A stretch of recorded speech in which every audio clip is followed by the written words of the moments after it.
Hi, I'm Lily Martucci, and here is my midterm video. So, question one, I answered what is ethos. So, ethos in simple terms is others' perception of you being a qualified, good hearted person with their best interests in mind. So, we show our ethos visually as well verbally.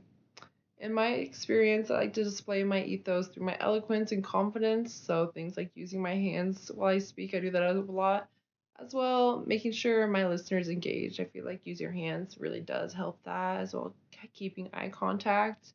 Um, and honestly, just being a well-rounded person, especially to open to other people's opinions, I feel like that really adds to your ethos. Um, Question two, I answered, what is the front stage backstage distinction?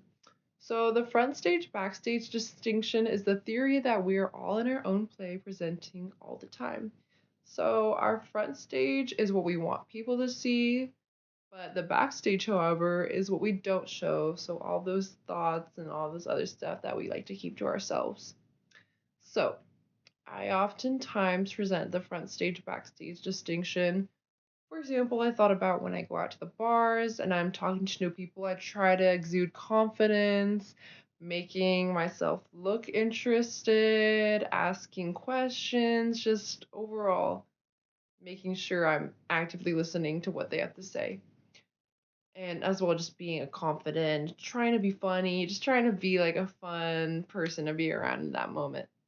However, the backstage would be my thoughts that I'm keeping to myself. So usually I'm thinking about I am way too drunk for this conversation right now, or I'm thinking about I can't even hear them, but just keep nodding my head and go along with what they're saying, even though I can't hear them. Stuff like that, like all those nervous thoughts you have in your head, like all that stuff that's keeping you from freaking out.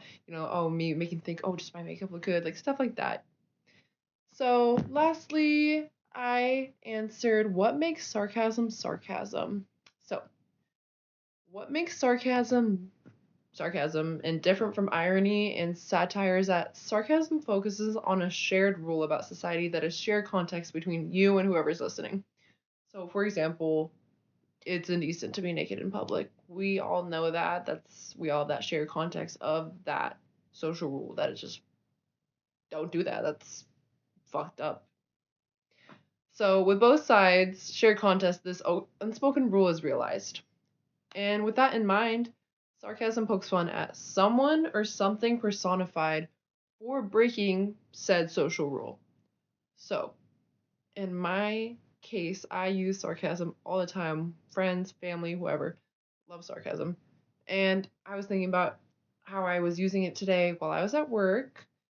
My coworker jokingly asked, "Oh, if I would like to stay late and close."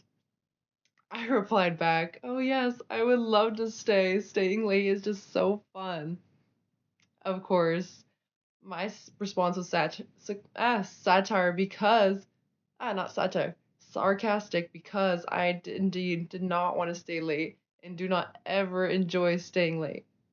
Our shared contact was understanding that staying late at work is usually something people do not like to do, and I don't think anyone ever does. I think it's kind of in my opinion, I mean, I work in a restaurant, so staying late, never. Anything, I'd rather get off early. All right, thank you so much for listening to my midterm. Have a good rest of your day.